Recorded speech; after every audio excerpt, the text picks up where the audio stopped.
दोस्तों, आज एक बार फिर हाजिर हैं आपके लिए हिंदी जगत के महान उपन्यासकार मुंशी प्रेमचंद द्वारा रचित गोदान उपन्यास का अगला भाग लेकर के। इस उपन्यास को सभी लोगों तक साझा जरूर करें, जिससे गोदान उपन्यास का सभी लोग आनंद उठा सके और समकालीन परिस्थितियों को खुद ब खुद महसूस कर सकें। गोदान भाग 12। रात को गोबर जुनिया के साथ चला तो ऐसा कांप रहा था जैसे उसकी नाक कटी हुई हो। जुनिया को देखते ही सारे गांव में कोहराम मच जाएगा। लोग चारों ओर से कैसी हाय हाय मचाएंगे, धनिया कितनी गालियां देगी। यह सोच सोचकर उसके पांव पीछे रह जाते थे। होरी का तो उसे भय न था। वह केवल एक बार धाड़ेंगे फिर शांत हो जाएंगे। डर था धनिया का, जहर खाने लगेगी, घर में आग लगाने लगेगी। नहीं, इस वक्त वह जुनिया के साथ घर नहीं जा सकता। लेकिन कहीं धनिया ने जुनिया को घर में घुसने ही न दिया और झाड़ू लेकर मारने दौड़ी तो वह बेचारी कहाँ जाएगी। अपने घर तो लौट ही नहीं सकती। कहीं कुएं में कूद पड़े या गले में फांसी लगा ले तो क्या हो। उसने लंबी सांस ली। किसकी शरण ले, मगर अम्मा इतनी निर्दयी नहीं है कि मारने दौड़ें। क्रोध में दो चार गालियां देंगी, लेकिन जब जुनिया उसके पांव पड़कर रोने लगेगी तो उन्हें जरूर दया आ जाएगी। तब तक वह खुद कहीं छिपा रहेगा। जब उपद्रव शांत हो जाएगा तब वह एक दिन धीरे से आएगा और अम्मा को मना लेगा। अगर इस बीच उसे कहीं मजूरी मिल जाए और दो चार रुपए लेकर घर लौटे तो फिर धनिया का मुंह बंद हो जाएगा। जुनिया बोली, मेरी छाती धक धक कर रही है। मैं क्या जानती थी तुम मेरे गले यह रोग मर दोगे। न जाने किस बुरी साइट में तुमको देखा। न तुम गाय लेने आते, न यह सब कुछ होता। तुम आगे आगे जाकर जो कुछ कहना सुनना हो कह सुन लेना, मैं पीछे से जाऊंगी। गोबर ने कहा, नहीं नहीं, पहले तुम जाना और कहना मैं बाजार से सौदा बेचकर घर जा रही थी। रात हो गई है, अब कैसे जाऊं? तब तक मैं आ जाऊंगा। जुनिया ने चिंतित मन से कहा, तुम्हारी अम्मा बड़ी गुस्सैल हैं। मेरा तो जी कांपता है, कहीं मुझे मारने लगे तो क्या करूंगी। गोबर ने धीरज दिलाया, अम्मा की आदत ऐसी नहीं। हम लोगों तक को तो कभी एक तमाचा मारा नहीं, तुम्हें क्या मारेंगी। उनको जो कुछ कहना होगा मुझे कहेंगी, तुमसे तो बोलेंगी भी नहीं। गांव समीप आ गया। गोबर ने ठिठक कर कहा, अब तुम जाओ। जुनिया ने अनुरोध किया, तुम भी देर न करना। नहीं नहीं, क्षण भर में आता हूँ, तू चल तो। उद्धरण, मेरा जी न जाने कैसा हो रहा है। तुम्हारे ऊपर क्रोध आता है। उद्धरण, तुम इतना डरती क्यों हो? मैं तो आ ही रहा हूँ। उद्धरण, इससे तो कहीं अच्छा था कि किसी दूसरी जगह भाग चलते। उद्धरण, जब अपना घर है तो क्यों कहीं भागें? तुम नाहक डर रही हो।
गया। उसकी हिम्मत ने जवाब दे दिया, हाय बेचारी जुनिया पर निरपराध यह लोग झल्ला रहे हैं और वह कुछ नहीं कर सकता। उसने खेल खेल में जो एक चिनगारी फेंक दी थी वह सारे खलिहान को भस्म कर देगी, यह उसने न समझा था। और अब उसमें इतना साहस न था कि सामने आकर कहे, हाँ मैंने चिनगारी फेंकी थी। जिन तिकोनों से उसने अपने मन को संभाला था वे सब इस भूकंप में नीचे आ रहे और वह झोंपड़ा नीचे गिर पड़ा। वह पीछे लौटा। अब वह जुनिया को क्या मुंह दिखाए। वह 100 कदम चला, पर इस तरह जैसे कोई सिपाही मैदान से भागे। उसने जुनिया से प्रीति और विवाह की जो बातें की थी वह सब याद आने लगी। वह अभिसार की मीठी स्मृतियां याद आईं जब वह अपने उन्मत्त उसासों में, अपनी नशीली चितवनों में मानो अपने प्राण निकालकर उसके चरणों पर रख देता था। जुनिया किसी वियोगी पक्षी की भांति अपने छोटे से घोंसले में एकांत जीवन काट रही थी। वहां नर का मत आग्रह न था, न वह उद्दीप्त उल्लास, न शावकों की मीठी आवाजें। मगर बहेलिये का जाल और छल भी तो वहां न था। गोबर ने उसके एकांत घोंसले में जाकर उसे कुछ आनंद पहुंचाया या नहीं, कौन जाने, पर उसे विपत्ति में तो डाल ही दिया। वह संभल गया। भागता हुआ सिपाही मानो अपने एक साथी का बढ़ावा सुनकर पीछे लौट पड़ा। उसने द्वार पर आकर देखा तो किवाड़ बंद हो गए थे। किवाड़ों के दराजों से प्रकाश की रेखाएं बाहर निकल रही थीं। उसने एक दराज से बाहर झांका। धनिया और जुनिया बैठी हुई थी। होरी खड़ा था। जुनिया की सिसकियां सुनाई दे रही थीं और धनिया उसे समझा रही थी, बेटी तू चलकर घर में बैठ, मैं तेरे काका और भाइयों को देख लूंगी। जब तक हम जीते हैं किसी बात की चिंता नहीं है। हमारे रहते कोई तुझे तिरछी आंखों देख भी न सकेगा। गोबर गदगद हो गया। आज वह किसी लायक होता तो दादा और अम्मा को सोने से मर देता और कहता, अब तुम कुछ परवाह न करो, आराम से बैठे खाओ और जितना दान पुण्य करना चाहो करो। जुनिया के प्रति अब उसे कोई शंका नहीं है। वह उसे जो आश्रय देना चाहता था वह मिल गया। जुनिया उसे दगाबाज समझती है तो समझे। वह तो अब तभी घर आएगा जब वह पैसे के बल से सारे गांव का मुंह बंद कर सके और दादा और अम्मा उसे कुल का कलंक न समझकर कुल का तिलक समझें। मन पर जितना ही गहरा आघात होता है उसकी प्रतिक्रिया भी उतनी ही गहरी होती है। इस अपकीर्ति और कलंक ने गोबर के अंतस्थल को मत कर वह रत्न निकाल लिया जो अभी तक छिपा पड़ा था। आज पहली बार उसे अपने दायित्व का ज्ञान हुआ और उसके साथ ही संकल्प भी। अब तक वह कम से कम काम करता और ज्यादा से ज्यादा खाना अपना हक समझता था। उसके मन में कभी यह विचार ही नहीं उठा था कि घर वालों के साथ उसका भी कुछ कर्तव्य है। आज माता पिता की उदात्त क्षमा ने जैसे उसके हृदय में प्रकाश डाल दिया। जब धनिया और जुनिया भीतर चली गईं, तो वह होरी की उसी मड़िया में जा बैठा और भविष्य के मंसूबे बांधने लगा। शहर के बेलदारों को 5-6 आने रोज मिलते हैं, यह उसने सुन रखा था। अगर उसे 6 आने रोज मिलें और वह एक आने में गुजर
वहां भी एक जून चबेने पर काटेंगे।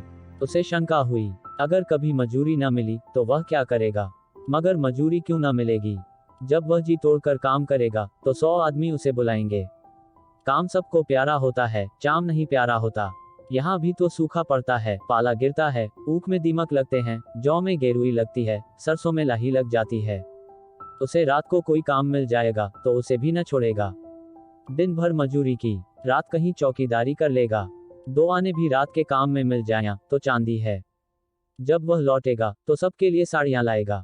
जुनिया के लिए हाथ का कंगन जरूर बनवाएगा और दादा के लिए एक मुआसा लाएगा। इन्हीं मनमोद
उद्धरण। पुरुष ने उसके केश छोड़ दिए और सिर पर हाथ रखकर बैठ गया। पुरुषत्व अपनी चरम सीमा तक पहुंच गया। उसके आगे अब उसका कोई बस नहीं है। एक क्षण में वह फिर खड़ा हुआ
तुमसे मतलब। गोबर यह धिक्कार पाकर चलता बना। दिल में कहा, यह औरत मार खाने ही लायक है। गोबर आगे निकल गया तो युवती ने पति को डांटा, तुम सबसे लड़ने क्यों लगते हो? उसने कौन सी बुरी बात कही थी कि तुम्हें चोट लग गई?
समझा देना। मुझसे तो कुछ कहते नहीं बनता। उन्हें भी सोचना चाहिए कि बहू को बाप भाई की गाली क्यों देती हैं। हमारी ही बहन है। 4 दिन में उसकी सगाई हो जाएगी। उसकी सास हमें गालियां देगी तो उससे सुना जाएगा। सब दोष लुगाई ही का नहीं है, माता का भी दोष है। जब हर बात में वह अपनी बेटी का पक्ष करेगी तो हमें बुरा लगेगा ही। इसमें इतनी बात अच्छी है कि घर से रूठ कर चली जाए, पर गाली का जवाब गाली से नहीं देती। उद्धरण। गोबर को रात के लिए कोई ठिकाना चाहिए था ही। कोदई के साथ हो लिया। दोनों फिर उसी जगह आए जहां युवती बैठी हुई थी। वह अब गृहिणी बन गई थी। जरा सा घूंघट निकाल लिया था और लजाने लगी थी। कोदई ने मुस्कुराकर कहा, यह तो आते ही न थे। कहते थे, ऐसी डांट सुनने के बाद उनके घर कैसे जाया। युवती ने घूंघट की आड़ से गोबर को देखकर कहा, इतनी ही डांट में डर गए। लुगाई आ जाएगी, तब कहाँ भागोगे। गांव समीप ही था। गांव क्या था, पुरवा था 10-12 घरों का, जिसमें आधे खपरेल के थे, आधे फूस के। कोदई ने अपने घर पहुंचकर खाट निकाली, उस पर एक दरी डाल दी, शरबत बनाने को कह चिलम भर लाया। और एक क्षण में वही युवती लोटे में शरबत लेकर आई और गोबर को पानी का एक छींटा मारकर मानो क्षमा मांग ली। वह अब उसका नंदोई हो रहा था। फिर क्यों ना अभी से छेड़छाड़ शुरू कर दे। समाप्त। हमें उम्मीद है कि गोदान उपन्यास आपको पसंद आ रहा होगा और आप इसका आनंद उठा रहे होंगे। इस गोदान उपन्यास को सभी लोगों तक साझा जरूर करें और हमारे चैनल को लाइक सब्सक्राइब भी जरूर करें, जिससे हमारा हौसला बढ़े और आपके लिए इसी तरह से शानदार वीडियोस लाते रहे। गोदान उपन्यास का अगला भाग भी हम जल्द ही लेकर के उपस्थित होंगे। धन्यवाद।